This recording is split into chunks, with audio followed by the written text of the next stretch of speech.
그렇게 거짓말을 했는데 그 거짓말을 계속 유지를 하는 거야, 거기서. 그래서 제가 너무 화가 났어요. 그래서 불러내가지고 제가 복도가 떠나가도록 소리를 질렀어요.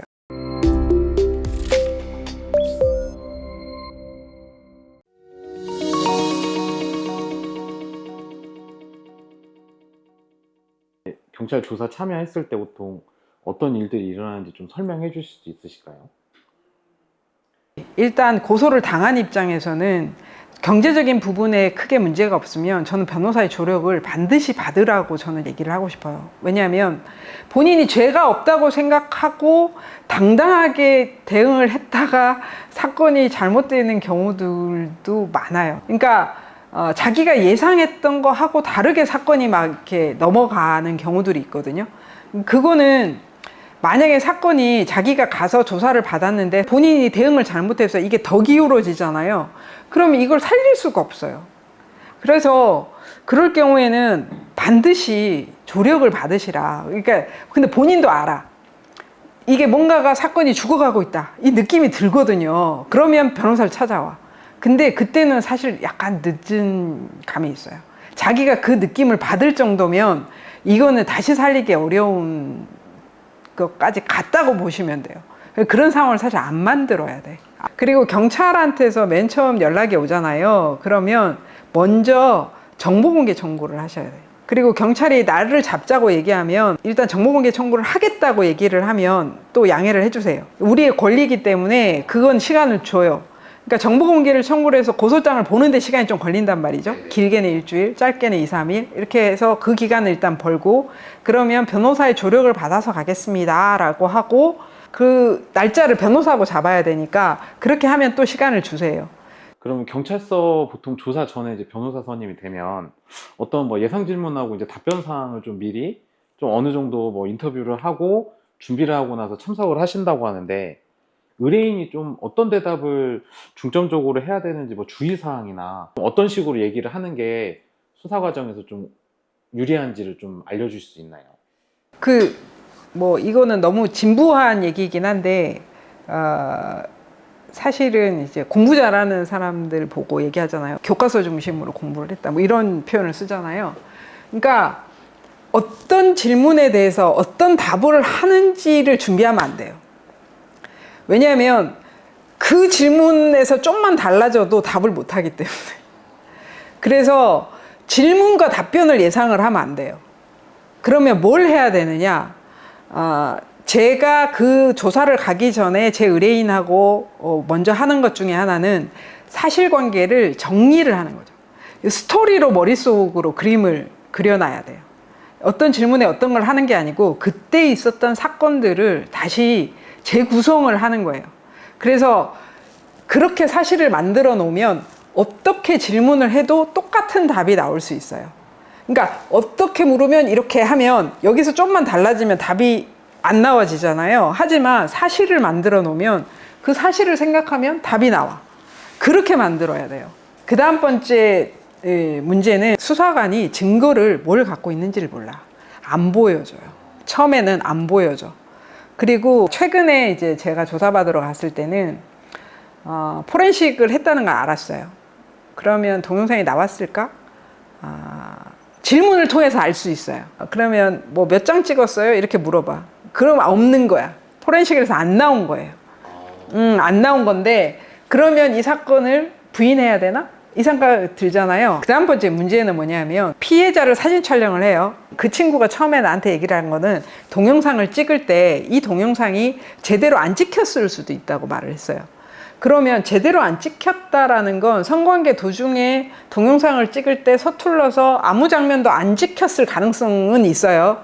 근데 피해자가 침대에 누워 있는데 내가 그 누워 있는 나체 사진을 찍었는데 이게 안 나왔을 가능성이 있나요? 없어요. 그런 경우에는 동영상이 없어도 유죄가 나올 가능성이 높아요. 그런 경우에는 부인하면 안 돼요. 이렇게 들으면서도. 그러니까 준비는 사실관계를 변호사하고 얘기를 하는 데 있어서 저는 원칙은 부인이에요. 부인이 기본 가닥으로 부인한다로 잡히는데 사실관계를 들어봤는데 내가 부인을 하면 구속될 것 같아. 그런 사건들 있죠. 네. 영장이 나올 것 같아. 그럼 부인하면 안 돼. 그때는 부인하면 안 되고, 그 다음 주에 성폭력 사건 같은 경우에는, 자, 대한민국 수사관이요, 그렇게 호락호락하지 않아요. 내가 부인하면, 그러면 증거가 없습니다. 그러면 무죄, 이렇게 판단하지 않거든요. 그래서, 사실관계를 보면, 이건 부인하면 죽겠다. 그러면 인정해야지. 인정해야 수사기관에서 이 사건을, 의미를 축소를 시켜줄 거예요. 그러면 나중에 가서 이게 기소유예 처분으로 갈 수도 있어요. 합의를 보면.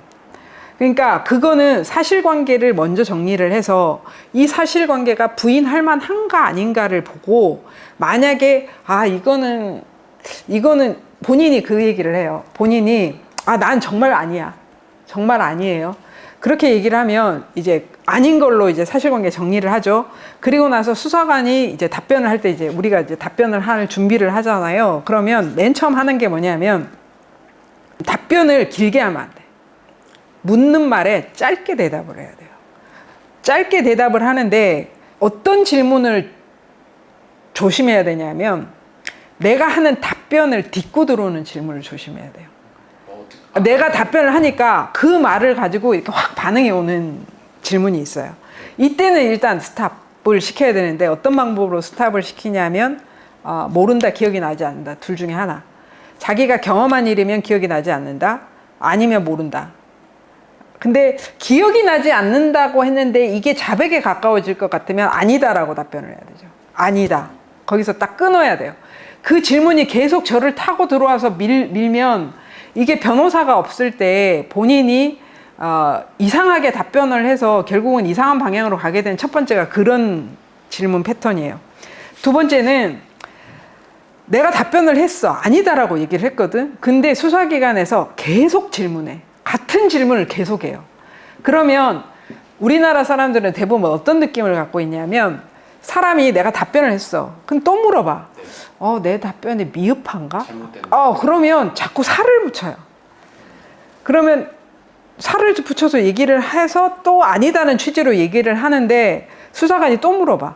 그러면 또 살을 붙여요. 그러면 점점 공격 지점이 넓어져. 그러면 거기를 치고 들어와요. 그렇기 때문에 묻잖아요. 대답을 해요. 그러면 두 번, 세 번 물어도 그냥 똑같은 대답을 계속 하면 돼요. 거기서 더 불릴 필요가 없어요. 그냥 아니다라는 답변만 명확하게 하면 거기서 딱 자르고 나올 수 있어요. 저는 그 말은 해요. 뭐냐면 손바닥으로 하늘을 가릴 수 없어. 저는 본인이 지은 죄를 덮을 수 있다라고 생각하지 않아요. 하지만 죄를 짓지 않았는데 무고하게 걸려들면 안 되잖아요. 그러니까 그거는 가능할 거야 라는 생각은 갖고 있어요. 그러면 두 번째, 그럼 죄를 지었는데 죄가 좀 약해. 근데 증거가 있는지 없는지 모르겠어. 그때는 사실 좀 배팅을 해봐야 돼요. 제가 엄청 화가 나는 사건이 하나 있었는데 변호사한테는 사실 솔직하게 얘기를 해야지. 근데 이 사람이 나한테 안 한 얘기가 있었어. 조사를 받는데 얘기가 막 나오잖아요. 제가 엄청 화가 났어요. 왜냐하면 제가 카바를 칠 수가 없는 거예요. 뭐라고 얘기를 하면 제가 이렇게 중간에 끼어들어서 뭐라고 얘기를 하거든요. 근데 질문은 내가 처음 듣는 내용들을 질문을 계속 하고 있으니까 내가 너무 화가 난 거예요. 그래서 이거를 어떤 방법으로 구제를 해야 될지를 모르겠더라고. 그래서 제가 일단 불러냈어요. 그래서 제가 복도에서 엄청 화를 냈어요. 지금 뭐 하는 거냐고. 내가 정말 부인하고 싶은 굉장히 중요한 범죄 사실이 있어요. 그러면 이걸 믿게 하려면 나머지는 솔직해야 돼. 쓰잘데기 없는 거에서 거짓말을 하고 이게 들키면 수사기관에서는 정작 내가 부인하는 사건을 안 믿어준단 말이에요. 그렇게 거짓말을 했는데 그 거짓말을 계속 유지를 하는 거야, 거기서. 그래서 제가 너무 화가 났어요. 그래서 불러내가지고 제가 복도가 떠나가도록 소리를 질렀어요. 그 사람한테. 뭐 하는 짓이냐고. 제가 그렇게 한 이유는 하나밖에 없어요. 우리 보통 그렇잖아요. 우리 엄마가 내 자식을 더 야단치면 앞에 있는 사람, 다른 이웃집 아줌마는 애를 야단 못 친단 말이에요. 그 효과가 사실 좀 있어요.